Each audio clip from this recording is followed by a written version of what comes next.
The Bridgestone Canadian Superbike Championship has returned after an 8-year hiatus to RAD Raceway in Edmonton, with twists and turns reminiscent of last round in Grand Bend, Ontario, but uniquely Western Canadian challenges that will punish and mentally test every rider. Helmet on, tires hot, let's go racing in Edmonton.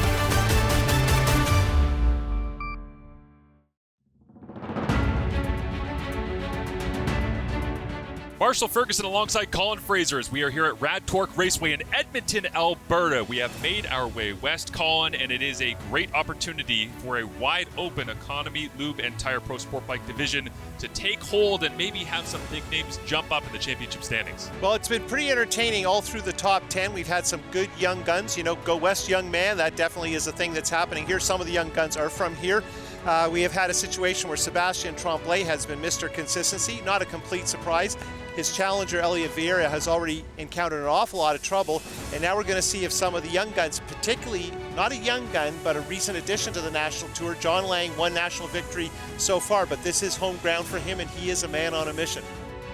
The plotting of John Lang, little wink there after setting the new track lap record here at RAD Raceway. Breaking the old record set by Riedman the last time we were here 9 years ago. There you can see the front row of the grid. Vieira in second, not a surprise. Big surprise, Van Winkle in third. Tremblay pushed back to fourth, struggling with shoulder issues. Certainly Justin Napick has an opportunity to make some noise here as one of the other talented locals, Ian Wall. Maverick Sear down all the way on the third row column. Napick and Wall were front runners in Pro Superbike. The last time we were out, lots of experience and very fast on a 600 class bike on this track. As we see the back end of the grid, Marco Souza rounds things out. What is it that makes RAD Raceway interesting here in the Economy Lube and Tire Pro Sport Bike division? A couple of interesting factors in the east end, the one we see the most. This is what we're watching right now. It's pretty much one line, then you get over to the west. And what's notable about this track are two things. A lot of left to right transitions that work the tire and a lot of hard braking, so a little different from what we've seen so far.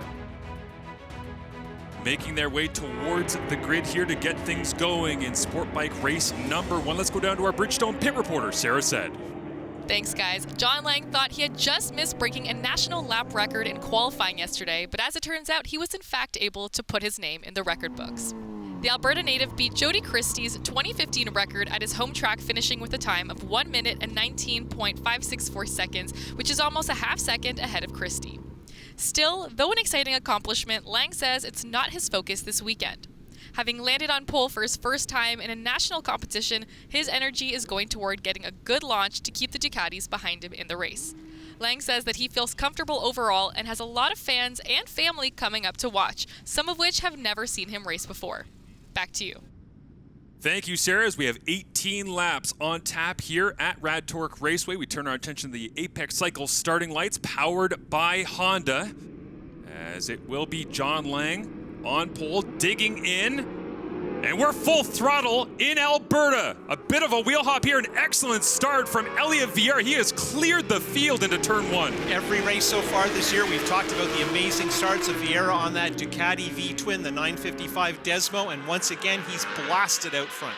Incredible start from Elliot Vieira, as it looked like Lang a little slow out of the starting blocks as they sort their way through the back half of this lap and head towards the finish straight. Look at the gap opened up already. Sebastian Tremblay trying to climb his way back in with that injured shoulder. John Lang is in third. If you're a little confused about what we're seeing, Vieira has a new set of leathers. He had a very rough time at our last round. 2 crashes, also borrowed a third motorcycle, so he's been chomping through equipment, but right now it's all working because that Econolube Ducati has moved into first. It has been an uphill battle as we officially begin this race, and Vieira hops his way through turn number 1 for the first time at Rad Torque. Yeah, nice line by Vieira, and it looks like this Ducati maybe turns better than either the other 2 bikes he used earlier in the season, and that's Tremblay in second. We didn't expect that, so that's a really good look at Lang on the inside, though, exploiting his local knowledge of the track. And it is Tremblay having to sit up a little bit that time. Lang makes his way into second spot, so a little bit of that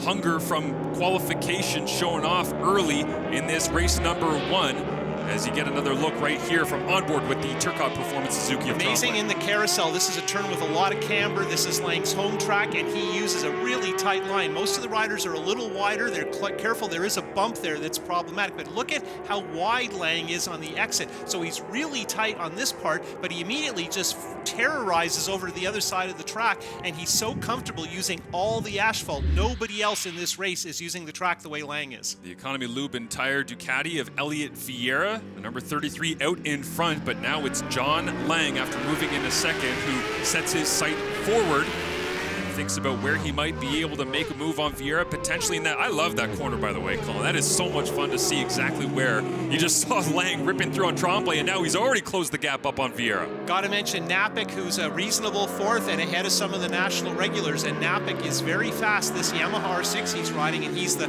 best placed R6 we've seen this year. That's a Bitsa bike with a pretty much stock engine, so he is very pleased to be running up in 4th in the national, as Lang once again takes a crazy wide line and makes that move on Sear. Diving down on the inside here against Vieira, and John Lang has absolutely laid down a couple of burning times off the start of race 1 at Rad Torque, as now Vieira tries to answer back, and they're both pushing the pace. These will be pretty good lap times, these two paired up together. You played up the pressure of pole position. I think what we're seeing is Lang thinking, I cannot wait. I have to move up and do what I'm capable of doing. It's going to be hard to control the pace unless I'm in first. Of course, with the older gen bike, he probably doesn't ever have quite the horsepower, and certainly not the drive the Ducati does. So he has to string the laps together, and a clear track in front of him makes all the difference. The Vast Performance Kawasaki of John Lang leads at Rad Torque.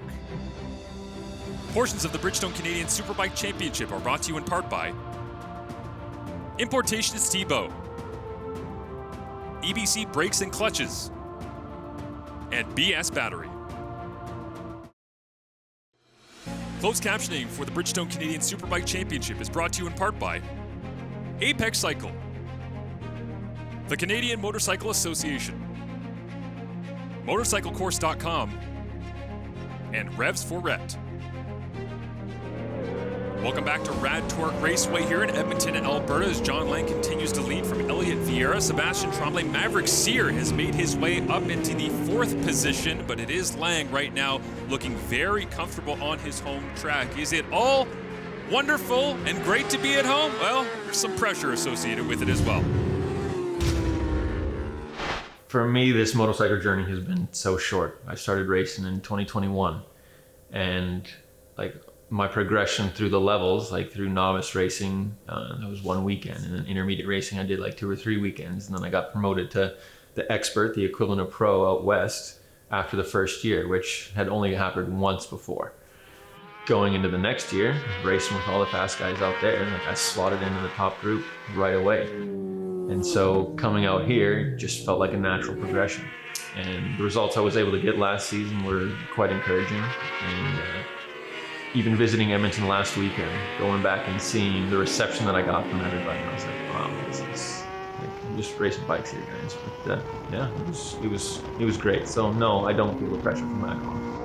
He may be just riding bikes, but he's riding them at a pretty high level. Yeah. That lap was almost a 21 flat, so he's about half a second off his lap record, which is impressive early in a race with pretty much a full tank of fuel. So full marks to Lang, who's doing what was expected, and that's not easily done. Look at Van Winkle on Napik. That was a great move. As Andrew Van Winkle does make his way into 5th position, but as John Lang continues to lead out in front, you think about it, he starts in 2021. A lot of people, there's kind of that line of demarcation around the pandemic. To think that he has accomplished so much in the last couple of years since that point is incredible as he leads. Well, the radar we get from the West isn't perfect, but we certainly knew he was coming and had heard a lot about him and had some understanding of his lap times amongst people like Napik and Wall. But honestly, I didn't think he was going to be quite as good as he turned out to be. And of course, at our first race with him at Shannonville last year, he was a contender right off the bat, even though he had very little experience in the rain. Now Maverick Sear and Andrew Van Winkle go to battle against each other. Is Lang the only rider who's been in the 120s for all 4 of the first 4 laps as they work their way through lap number 5 here, and a wiggle that time, making his way through the corner for Maverick Sear. Yeah, I'm kind of wondering what's going on with Sear's bike. I don't know what the problem might be, and I don't mean he specifically has a problem, but to me it looks like the clutch is acting up and the thing is not freewheeling the way he expects it to. Right there, Van Winkle actually had to check up. Look at that. Okay, so Sear is definitely struggling. So from Van Winkle's point of view, this is blood in the water.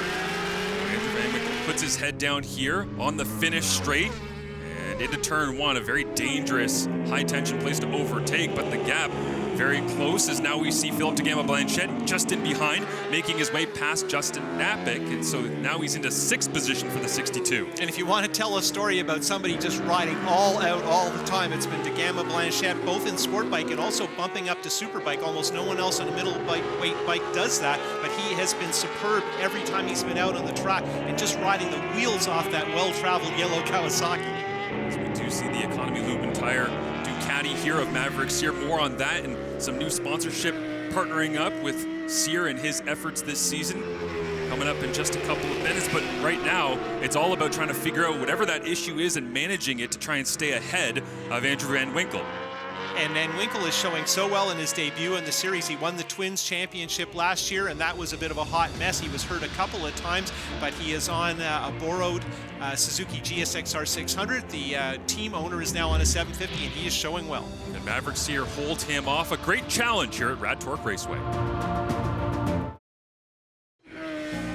Welcome back to RAD Torque Raceway, working lap number 8 of 18 as Maverick Sear continues to hold off the charges in front of him, but there is now a pack of very talented racers that are all over the back of Maverick Sear on that number 4 Ducati. Yeah, the frustration level behind Sear is maxed all the way out. De Gama-Blanchette has fought his way through the whole group, and now he has to be the one to try and succeed where no one has to get by Sear. And I think the issue is that Sear's not 100% sure where he's trying to go, so he's tough to pass because his corner entries are very erratic. Up ahead, it's John Lang still leading this race. Elliot Vieira in 2nd and Sebastian Tremblay in 3rd, but this is full value entertainment right now. Sear, de Gama-Blanchette, right there on the back of both of them, Andrew Van Winkle. And Lang just set his fastest lap so far of the race at 20 flat. That is a really great pace this early on. But of course, our attention is focused on Sear and the many friends he does not have right behind him. Yeah, that frustration backing things up. I mean, de Gama-Blanchette certainly thinks that he has an opportunity to push this pace towards that top 3 as Ian Wall ends up getting into 7th position ahead of Justin Knapik, so even swapping back in 7th and 8th right now. Great racing all over the place. So Ian Wall on the Triumph, Knapik on that Yamaha R6, and they were our stars here in the regional series. Let's go down to our Bridgestone pit reporter, Sarah Said, with more on some of the evolving sponsorship in round number 3. Thanks, guys. There are big changes in round 3 of the Bridgestone CSBK Championship for Maverick Sear, as he will race in Edmonton on a new bike and with a new team. Sear led in the last round at Grand Bend before suffering mechanical issues, which stopped him from finishing race 2. Since, he has switched his Triumph 675 out for a Ducati V2. He also joins the Economy Lube team alongside both sport bike rider Elliot Vieira and superbike rider Alex Dumas. So far, Maverick has only knocked on the podium door, but hasn't gotten there yet. And with a crash in qualifying yesterday, he will have to fight even harder to stay the course. Back to you. Frustrating qualifying for Sear, who expects to be further up. Don't forget, he led at our last race at Grand Bend when he was on the Triumph, so that he would do well on the Ducati is expected. This isn't playing out maybe the way he wants, but this is his first race on this bike, and the big V-twin is a little different to ride than the triple-cylinder Triumph. As a result of that frustrating qualification, he laid down a 122.172. Philippe de Gama-Blanchette, a 121 in qualifying, so ended up being able to squeak through, and now he's trying to do the same thing on race day. And Van Winkle here is the 3rd guy in the train and trying to do the reverse math, but it's very, very hard. Here you can see he's trying the wider line as we go into the 2nd big sweep, or the 2nd 180 that takes us onto the starting grid. But here's where Sear's bike, which is really fast and accelerates well, really shows how he's able to hold these guys off. Sear a little wide on, wow, quite wide on his entrance, and this is a transition section where you have to flip it onto the right side of those Bridgestone slicks. And look at that, you can see that Van Winkle really caught up to De Gama Blanchette, who honestly is having to check up because of Cyr. Yeah, it actually sounded that time like Van Winkle had to get out of it a little bit, and you saw the head shake from Philip De Gama Blanchette as well as he crawled up onto the back of Maverick Cyr. So yeah, they are all over him, and now even right behind Van Winkle, it is Ian Wall who's climbing his way up onto the back of this 3-pack. Oh, Wall definitely would know the track better than anyone else in this group. Of course, the Triumph is not a common bike anymore, and the only other Triumph is the one that Cyr has parked, so he can ride the Ducati. But yeah, full marks to Napic and Wall, who were Superbike regulars the last time we were here and are now stars of the middleweight division. Only a 1/10 of a second difference between these four that you see, from Cyr all the way down to Wall on lap number 11. And so they will continue to get tighter and tighter with, I wonder where the best opportunity is for anybody to try and get around Cyr and then clear him at this point based on the differences in the bike. Because of the bus stop, the section we're in is considered one line. Until you get into that joiner section that takes us to the west end, it's pretty hard to do anything. And when it's one line, the bike that accelerates best has a huge advantage, and the bike that accelerates best is that Ducati V-twin. Cyr fades his way into the back section of this Rad Torque Raceway. Tremendous racing here, as we've seen from top down, and now trying to figure out exactly what advantage he can create, even try and space these things out and maybe create a little bit of breathing room if possible from Philip De Gama Blanchette and Andrew Van Winkle, but I don't think they're going anywhere, Colin. Well, we love to talk about the young guns. This is extremely convenient that they're all right together in the same shot, so there are a few that are missing from this group, but these are three of the people who are most excited about, and Van Winkle's return to the series, really, you couldn't imagine doing any better. We will have more from Rad Torque Raceway in Alberta when we return.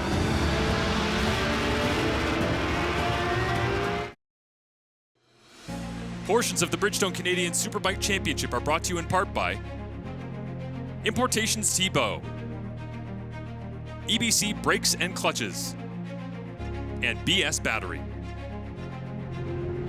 Welcome back to Rad Torque Raceway here on lap number 15 of 18. John Lang continues to lead out in front of Elliot Vieira and Sebastian Tremblay, battling through injury and adversity to get himself onto the podium, he hopes, but right now it is Maverick Cyr, Philip De Gama Blanchette, and Andrew Van Winkle that have really been giving the full value entertainment to everyone in attendance. This could easily be a battle for the podium. The lap times are very close to what the leaders are setting, and what we've been watching earlier was the Van Winkle comic cam. Well, everybody's trying to find a way around Cyr, and you know that the guys right behind Cyr are extremely frustrated because they've been in this situation for most of the race. It looks like Ian Wall from the Argyle Motorsports Triumph Group has dropped off here. Not sure exactly what's happened, but no longer in the running order. Justin Napic has dropped back as well, but man, there's 2/10 over the positions over this last lap from 4th all the way down to 7th. You see Van Winkle trying some different lines, and I think that's just with the hope that something happens in front and he can capitalize, but De Gama Blanchette is trying everything and he just can't get the drive. And the Ducati, you can see Cyr doing maybe a little bit better, adjusting to whatever trouble he's been suffering with, and still managing to hold off two of the other young guns in the series. And I think Cyr is one of the elder statesmen here. He's 19. As John Lang continues to lead up front, and that battle in behind of those young guns you speak about, Colin, certainly driving some energy into this race, but John Lang has a huge fan section here at Rad Torque Raceway, and they have been thrilled every time he has come around. We haven't talked much about Tremblay, and you can see him in the back of the shot there. He's still a solid 3rd, so that's a podium spot. But we often talk about how Tremblay's riding style is similar to Ben Young's, but honestly, watching John Lang here, he looks much like Ben Young, and here's some data. Pretty impressive maximum speed right up on the rev limiter, as the joke goes, heading into turn 4, and we've seen him pass there. And also that maximum lean angle at almost 61 degrees, that is a MotoGP number. That is really impressive, and he's getting the most out of our Bridgestone spec tires. And when you talk about being in the chute and being on that rev limiter, that's just a stylistic choice for John Lang? Yeah, it's hold the gear, and you play with your gearing to try and make sure you're getting the most out of the bike all the time, but sometimes there's a spot where it's just not worth jamming in that extra extra shift to have to rush the downshift back down every time you downshift. Of course, it can destabilize the bike. The electronics help a lot, and here we are. Whoa! Oh, and it is de Gamma Blanchette diving down the inside of Cyr. So we asked the question about 10 laps ago, where could that possibly happen? And that was the location that PDB decided to go and get him, and Cyr comes right back at him. Yeah, I kind of thought, oh no, and Cyr runs wide, so that opened the door back up. This is a terrific battle, but the problem is right now, de Gamma Blanchette has to get going hard because Cyr's bike is fast. And here comes the FD Racing Suzuki of Andrew Van Winkle. He flies his way up into 5th position and wonder whether or not he can hold his line enough to make a charge towards Philip de Gamma Blanchette. And I think Cyr just got off his rhythm and that left the door open. And remember, we're running out of time here. Yes, final lap right now as John Lang has already crossed the start-finish line, and now it is this group of 3 trying to decide who's going to be in 4th. This feels like it should be a podium battle the way they're fighting. Well, I think the amount of effort, it could easily be a win. Here we see Lang in the carousel. Now, this is the short chute we mentioned where he runs it into the Rev Eliminator, as Frank Trombino used to joke, that controls the maximum RPM and keeps the engine from overspinning. And Lang heading down to the west end, the flowing part of the track, where clearly he has shown his local knowledge to the extreme. John Lang weaving his way through the back half of this track, continuing to be smooth, getting that knee down, and making sure he's carrying as much pace as possible. The most consistent time throughout the entire race, and the fastest lap overall here on the final lap. Back on lap 8, he had a 1:20.058, almost dipping into the 119s at race pace. And we saw Vieira there, and he has kept laying on, has kept the pressure up. So full marks for Vieira, who's been having a troubled season, but definitely has the pace when everything's working properly. As we mentioned, this is the 3rd different Ducati V-twin he's ridden so far this season. We'll see if John Lang can get through here clean. He does, straightens up the bike, and the home hero takes the victory. Race number 1, John Lang is your winner at Rad Torque Raceway. When you're going to wear that big black cowboy hat onto the pre-grid, that makes a pretty big statement about what you think you can do. And now we see the battle for 4th position. Philip de Gamma Blanchette, Andrew Van Winkle going at it as Maverick Cyr has dropped back. And can Van Winkle get the drive off the corner? It will be de Gamma Blanchette finding a way somehow in a tremendous battle. But John Lang, his 2nd career Economy Lube and Tire Pro Sport bike victory. Running straight through the bus stop, and I believe that's Elliot Vieira congratulating him on his win. Vieira has yet to win this year, but we expect some kind of a breakthrough there in the near future. Kawasaki ZX6R of John Lang is the hero of the day, but a great effort from basically all the way 7th and up, with great battles all over the place, as Ian Wall in that Triumph Daytona unfortunately had to retire out of the race as he was running in 6th. Let's go down to our Bridgestone pit reporter, Sarah Sett, with our winner. Okay, John, you beat a national lap record in qualifying, and then you keep that top spot and win the race today. How do you feel? Feel really good. Feel really, really good. And that was a tough race. It's long. This one was like 4 minutes longer than the previous races, so it was a bit of a grind. Didn't see the halfway flag. I didn't see the last lap flag. I have a lap counter on my dash, and I was like, okay, it's got to be soon. It's got to be soon. And I came around the corner, and I saw a white flag waving. I was like, okay, this is the last lap, but it was a checkered, so. And how did you feel emotionally when you saw that checker? Relieved. It's like, okay, let's just get this over with. I know I have a gap. We're just doing parade laps at this point, but no, it's great. Congratulations. Thank you very much. A great run from John Lang there as it moves him up into 2nd position in the Economy Lube and Tire Pro Sport bike standings. 25 points for a win, so Tremblay is still safely ahead with almost the halfway point of the season. Vieira looking for some love, but of course 3rd is not bad given all the trials and tribulations he has encountered. He's battled through. Sebastian Tremblay had to do the same physically today, but at the top step, it's John Lang, the winner here at Rad Torque Raceway. Thanks for watching. We'll see you next time.